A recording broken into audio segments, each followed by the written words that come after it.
Good morning dear students. आज हम Hindi grammar का चैप्टर नंबर 11 समान अर्थ वाले शब्द या जिन्हें हम पर्यायवाची शब्द भी कहते हैं पढ़ेंगे। ठीक है, तो पर्यायवाची शब्द कौन से होते हैं?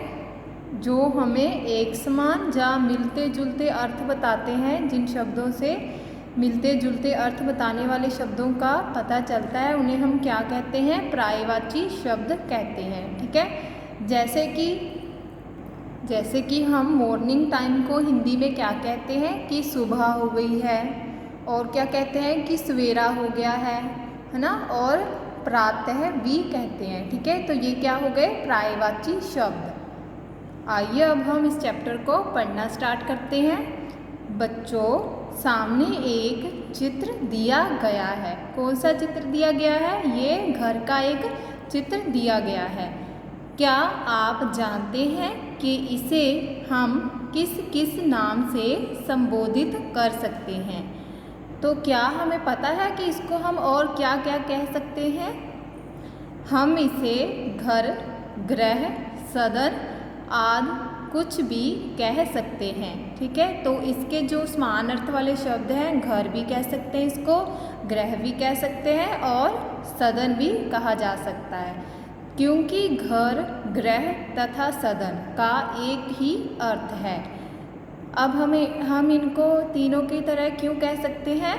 क्योंकि इन तीनों का मीन जो है मतलब जो है वो सेम है, इसलिए हम इन तीनों को कह सकते हैं। ठीक है, एक समान या मिलते जुलते अर्थ बताने वाले ये शब्द समान अर्थ वाले या पर्यायवाची शब्द कहलाते हैं।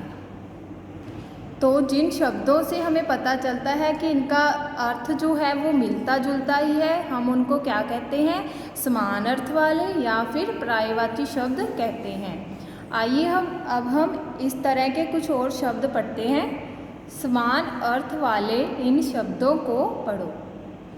फूल, फूल को हम क्या क्या कह सकते हैं? एक तो पुष्प कह सकते हैं और एक सुमन। ठीक है, तो ये तीनों ही क्या है? समान अर्थ वाले शब्द हैं। पेड़, पेड़ को क्या क्या कह सकते हैं? पेड़, वृक्ष और त्रु। हाथी को क्या कह सकते हैं? गज और कुंजर। शेर को इसी तरह से सिंह और केहर। नाव को नौका, डोंगी। बारिश को बरसात, वर्षा। सूरज को क्या कह सकते हैं? सूरज, रवि और भानु। चांद को चंद्र और चंद्रमा।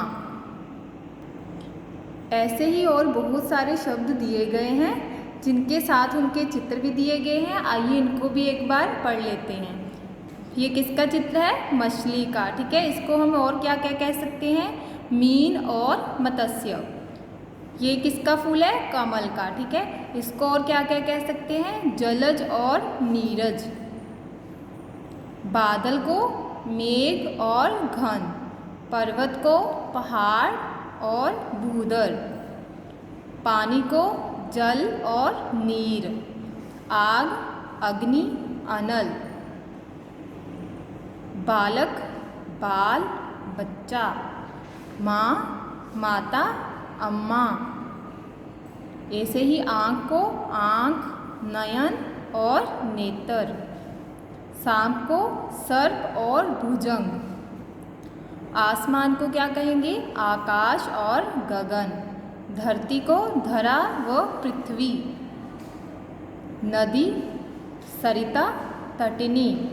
सरोवर, ताल और जलाशय। अब कुछ करके दिखाओ। ठीक है, अब हम इसकी थोड़ी सी प्रैक्टिस करेंगे। क चित्र देखो, समान अर्थ वाले शब्द पढ़ो और जो समान अर्थ वाला शब्द नहीं है उस पर गोला लगाओ।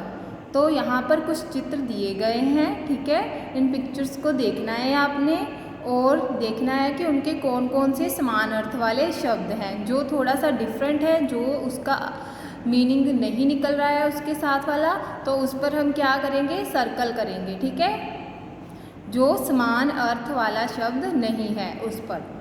तो ये किसका चित्र है, मछली का, ठीक है। और हम इसको क्या क्या कहते हैं, मत्स्य भी कहते हैं, मीन भी कहते हैं। क्या नहीं कहते, मगर। तो इसको हम क्या करेंगे, सर्कल कर देंगे, ठीक है। आगे कौन सा चित्र दिया गया है, आँख का, ठीक है। इसको हम क्या क्या कहते हैं, नयन भी कहते हैं और नेत्र भी कहते हैं। यहाँ पर क्या लिखा गया है, नग, आँख, नयन, नेत्र। तो इसका जो समान अर्थ वाला शब्द है वो कौन कौन सा है, आँख, नयन, नेत्र। तो डिफरेंट कौन है, नग, ठीक है, वो इसका समान अर्थ वाला शब्द नहीं है। तो इसको हम क्या करेंगे, सर्कल कर देंगे। आगे ये किसकी पिक्चर है, ठीक है, नौका व नाव, उसको हम और क्या कहते हैं, डोंगी, ठीक है। तो नैन इसमें नहीं आएगा, इसको हम क्या करेंगे, सर्कल कर देंगे। आगे क्या है, सूर्य, इसको हम सूरज भी कहते हैं, रवि भी कहते हैं और भानु भी कहते हैं। क्या नहीं कहते, दिवस, ठीक है। तो दिवस जो है वो इसका समान अर्थ वाला शब्द नहीं है, तो इसको क्या करेंगे, सर्कल कर देंगे। आगे हम फूल को और क्या क्या कहते हैं, पुष्प और सुमन, ठीक है। कली इसका समान अर्थ शब्द नहीं है, तो इसको भी हम सर्कल करेंगे। आगे ख पाठ है, एक शब्द हमने लिखा है, दो शब्द आप लिखें, ठीक है। एक शब्द हमें लिखकर बताया गया है, उसके हमने दो समान अर्थ वाले शब्द लिखने हैं, ठीक है। जैसे कि वृक्ष हमें बताया गया है, इसको हम और क्या क्या कहते हैं, उसको उसके दो समान अर्थ वाले शब्द हम खुद लिखेंगे, ठीक है। हमने पीछे पढ़ चुके हैं समान अर्थ वाले शब्द।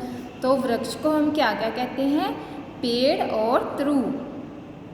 ऐसे ही चाँद को क्या कहते हैं, चंद्र और चंद्रमा। बादल को क्या क्या कहते हैं, मेघ और घन। हाथी को गज और कुंजर। घर को भवन, ग्रह। बालक को लड़का, बच्चा। तो चैप्टर नंबर 11 का पेज नंबर 39 आपने कंप्लीट करना है, ठीक है। Thank you.